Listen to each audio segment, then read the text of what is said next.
सेंध नदी के किनारे, सेंगुर नदी के किनारे, कालिंद्री नदी के किनारे, ईसन नदी के किनारे, ज्यादातर पाल नदियों के किनारे ही बसा हुआ मिलेगा साहब। नदियों किनारे जो बीहड़ पड़े थे वहां पशु चराना आसान हो जाता था। वहां की बड़ी बंजर जमीनों को भुजाओं की ताकत से तोड़कर खेती करने योग्य बनाया। होलकर पाल वंश के बुजुर्गों ने खुद का काम करना, खेती बाड़ी करना शुरू कर दिया। होलकर पाल वंश के बुजुर्गों ने खुद का काम करना, पशु पालन करना शुरू कर दिया। तो भैया कहते हैं माया के हैं तीन नाम, परसी, परसा, परशुराम। अगर किसी रईस आदमी का नाम कल्लू है तो लोग बड़ी इज्जत से उसे कल्याण सिंह कहते हैं, और अगर किसी गरीब आदमी का नाम कल्लू है तो लोग बेइज्जती के साथ उसे कलुआ कहकर बुलाते हैं। जब तक राजपाट चलता रहा अपने वंश के लोग चंद्रवंशी, होलकर, गढ़तोड़, छत्री, ढेंगर और नीखर कहे जाते रहे। लेकिन बाबूजी जब अपना राजपाट समाप्त हो गया तो उस गढ़तोड़ छत्री शब्द को बिगाड़कर लोगों ने गड़रिया कहना शुरू कर दिया। संस्कृत भाषा में भेड़ को गाड़र कहा जाता है। भारी मात्रा में प्राचीन काल में गाड़र पालने के कारण संस्कृत के विद्वान ब्राह्मणों ने संस्कृत भाषा में अपनी जाति का नाम गड़रिया रखा था, वरना आप लोग गड़रिया नहीं हो साहब। ये केवल संस्कृत भाषा का एक व्यवसायिक शब्द है। शंकरगढ़ की रियासत में शंकर सिंह नाम का राजा हुआ था, जो युद्ध में दुश्मन के ऊपर बाघ की तरह झपटता था, जिस कारण से लोग उसको बाघेला बाघेला कहा करते थे। शंकर सिंह बाघेला के नाम से सबसे पहले अपनी जाति का टाइटल नेम बघेले रखा गया था। भैया पशुपालन को अधिक मान्यता देने के कारण आज के आधुनिक नेता राजा रामपाल, मथुरा पाल, अरविंद पाल, श्री रामपाल, सतीश पाल, एसपी सिंह बघेल, इन नेताओं ने मीटिंगें करके पशुपालन के कारण अपनी जाति का एक टाइटल नेम पाल बनाया।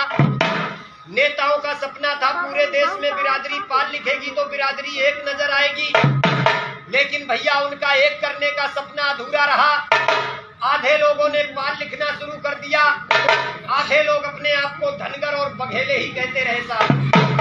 एक बार प्रेम से बोलो राजमाता अहिल्याबाई होलकर की। भैया ये सुनाई हमने आपको सृष्टि की रचना से बिरादरी की उत्पत्ति।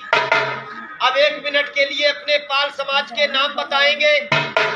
देश में बिरादरी तो बहुत है, लेकिन अपनी बिरादरी के नाम भी बहुत है साहब। अलग अलग प्रांतों में बिरादरी अलग अलग नामों से पुकारी जाती, इसलिए बिरादरी के लोग बिरादरी को पहचान नहीं पाते, बिरादरी का बहुमत और संगठन नहीं बन पाता। जैसे कि अपने उत्तर प्रदेश में ही अपनी जाति को ढेंगर, नीखर, पाल, बघेले, धनगर, गड़रिया 6 नामों से पुकारा जाता। महाराष्ट्र प्रांत में अपनी जाति को हटकर और खुटेकर कहा जाता है। ये जो हटकर है वो नीखर है और जो खुटेकर है वो ढेंगर वंश के पाल है। राजस्थान में अपनी जाति को गायरी, ग्वाल और रैबारी 3 नामों से पुकारा जाता। मध्य प्रदेश में चाहे ढेंगर हो चाहे नीखर हो, सभी को बघेले ही कहा जाता है। वहां के बघेलों से धोखे से भी पाल कह दो तो उन्हें बुरा लग जाता है भैया, क्योंकि पाल वहां पर बकरा काटने वाले खटीक लोग लिखते हैं। हरियाणा, पंजाब, दिल्ली, गोवा, उत्तरांचल, छत्तीसगढ़, जम्मू कश्मीर में अपनी जाति को धनगर और नीखर कहा जाता। भैया तुम्हारे बिहार में अपनी जाति को भेड़ियार और गंगाजली कहते। बंगाल राज्य में पाल समाज को ऊनी कंकड़, हत्ती कंकड़ कहा जाता। आज भी वहाँ भारी मात्रा में भेड़ पालन होता, हाथों से ऊन बनाया जाता, इसलिए ऊनी कंकड़ और हत्ती कंकड़ कहे जाते हैं। कर्नाटक, पांडिचेरी, उड़ीसा, तमिलनाडु में अपनी जाति को कुरबा, कुरम, देवगौड़ा 3 नामों से पुकारा जाता। भैया कर्नाटक के एचडी देवगौड़ा जो भारत के प्रधानमंत्री बने थे अपने पाल समाज के ही थे साहब, लेकिन नामों की जानकारी न होने के कारण 5 साल तक बिरादरी की सरकार चलती रही। देश के पाल नहीं जान पाए कि हमारी बिरादरी की सरकार चल रही है। आज भी कुरबा नीखर समाज के सिद्धरमैया जी कर्नाटक के मुख्यमंत्री बने हुए साहब। पश्चिमी बंगाल में पाल समाज को घोष कहते हैं। हिमाचल प्रदेश में पाल समाज को गद्दी कहते हैं। अंडमान निकोबार द्वीप समूह में कुरुम्बा इंडियन कहे जाते। दादरा नगर हवेली, असम, मणिपुर, मेघालय, त्रिपुरा राज्य में आज भी अपनी जाति को गढ़तोड़ छत्री कहते हैं। गुजरात राज्य में पाल समाज के लोगों को भरवाड़ कहा जाता है। भरवाड़ों की संख्या भरी पड़ी है गुजरात में, उनकी तूती झूम रही है साहब। लेकिन यहाँ से जो बिरादरी के लोग गुजरात जाते हैं, यही नहीं जान पाते हैं कि ये भरवाड़ लोग भी हमारी बिरादरी के हैं साहब। अलग अलग प्रांतों में अलग अलग नाम होने के कारण बिरादरी का बहुमत और संगठन नहीं बन पाता। जरूरत है 36 नामों को समाप्त करके बिरादरी का एक नाम बनाने की। इसलिए गांव-गांव अपने पाल भाइयों से हम हाथ जोड़कर प्रार्थना भी करते हैं, चाहे पाल लिखो या बघेले लिखो, जो भी लिखो सब लोग एक ही चीज लिखो। जिस दिन पूरे देश में अपनी जाति का एक ही नाम हो जाएगा। मैं घूमा हूं पाल समाज में, मैंने देखा है कितना है देश में पाल समाज। एक नाम के सहारे पालों की वो संख्या उभर के सामने आएगी। बिना पालों से पूछे बाबूजी कोई सरकार नहीं बन पाएगी। आज भी सरकार बनाने में पाल समाज का बहुत बड़ा योगदान रहता है, लेकिन वकील साहब टुकड़ों में बटे होने के कारण कहीं कोई स्थान नहीं मिलता है। जागो पाल भाइयों, आप लोग भी इस देश के राजा हुआ करते थे। संगठित होकर राज्य में अपना हिस्सा कायम कीजिए।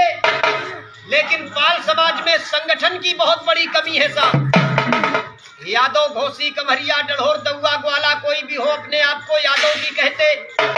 ठाकुर, सेंगर, भदौरिया, चौहान, तोमर, कछवाए कोई भी हो अपने आप को ठाकुर ही कहते। लेकिन पालों के विषय में किसी चरवाहे ने कहावत बनाई थी, 3 गड़रिया तेरा हुक्का, आपस में मची है थुक्कम थुक्का।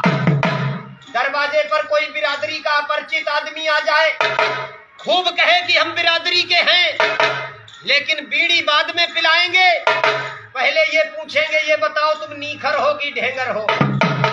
कोई अपने आप को नीखर कहता, कोई ढेंगर कहता, कोई पाल कहता, कोई बघेले कहता है। भैया पाल होकर पाल का आप सभी सम्मान करो।